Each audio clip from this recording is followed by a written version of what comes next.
L'homme et l'arbre. L'homme au pied de l'arbre comme au pied du mur. Il lui semble si haut. La cime inatteignable. Comment gravir cet arbre si imposant? Il se dresse comme un obstacle et pourtant la vie de là-haut doit être prometteuse. À couper le souffle. À cet instant, ce sont ses jambes qui sont coupées. Pas l'audace de monter. Pourquoi se fixer un tel objectif? Quelle manie de vouloir à tout prix se dépasser? Ne peut-on pas se satisfaire des choses à portée de main ou en notre possession? Quelle facétie du cerveau à vouloir compliquer les choses, ou bien de l'ego? Il se tape la tête contre le tronc, le regard figé sur l'écorce. Elle lui semble rugueuse, coriace, inhospitalière. Pourquoi vouloir grimper et s'écorcher les mains? La beauté d'un paysage peut se contempler à grandeur d'homme, n'est-ce pas? Il observe ses pieds. Collés au tronc, ils semblent si petits, comme deux feuilles d'automne jonchées au sol. Il caresse l'écorce et se dit « Finalement, ces reliefs et ces aspérités pourront m'aider à grimper plus facilement. Mes pieds seront moins sujets à un glissement inopiné. » Il prend une profonde inspiration et reconsidère la chose. Vu sous cet angle, ce tronc râpeux pourrait être son allié. Il regarde le ciel. L'envie lui reprend de plus belle. Gravir une montagne pour observer l'horizon. Grimper sur un arbre pour sentir l'âme de la forêt. Il expire et s'élance déterminé. Il saisit le tronc en plaçant ses bras de chaque côté. Après quelques efforts, le doute le saisit de nouveau. Les quelques mètres ici-bas ne suffisent pas à le motiver.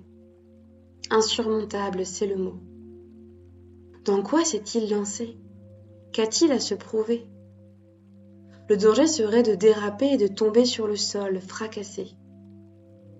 Il trouve le repos, le pied en appui sur une branche. Un chimpanzé passant par là le décourage tant par sa vitesse que par sa facilité à se mouvoir, glissant de feuille en feuille.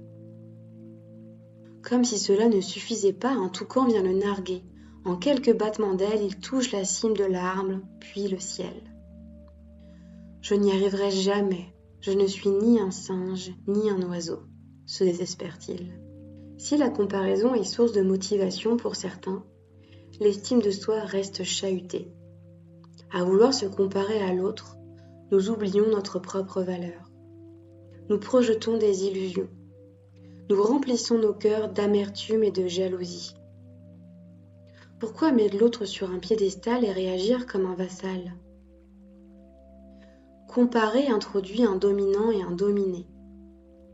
C'est donner du pouvoir à l'autre, en supposant sa supériorité par ses talents. Pouvons-nous regarder le trésor que l'on possède intérieurement? Se demander quelles sont mes qualités innées? Qu'est-ce qui me rend unique? Quel potentiel je détiens maintenant? Et comment je pourrais développer ce potentiel? Il y a tant de talents singuliers que d'individus sur cette planète. Quand cesserons-nous d'opposer et de comparer? Quand commencerons-nous à juxtaposer et dire « et » ? Considérons la complémentarité des uns et des autres.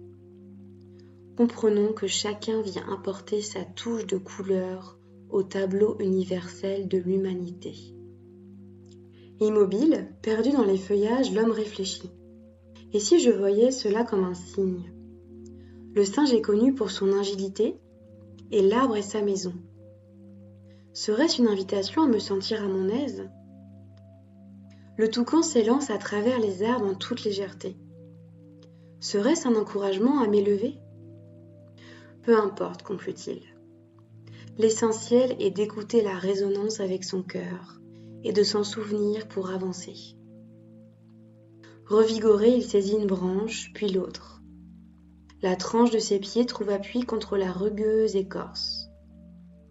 Un véritable soutien dans sa progression. Il avait raison de voir l'adversité sous un autre angle. Comme quoi, la rudesse des choses peut servir parfois.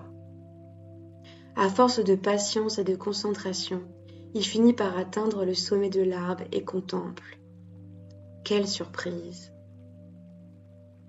Goûter à ce grand spectacle dépendait à la base d'une petite attention et de beaucoup de courage. Et quelle récompense! Observer l'immensité de la forêt à travers tant de diversité est une source infinie d'inspiration. Arbres, arbustes, buissons, lianes, fleurs, rivières, rochers. Tous et toutes participent pleinement à la beauté de cet océan de verdure, dans une unicité la plus totale. Bercé par la plénitude de son être, il réalise que chaque chose a sa place et que chacun et chacune contribue à bien plus grand que soi.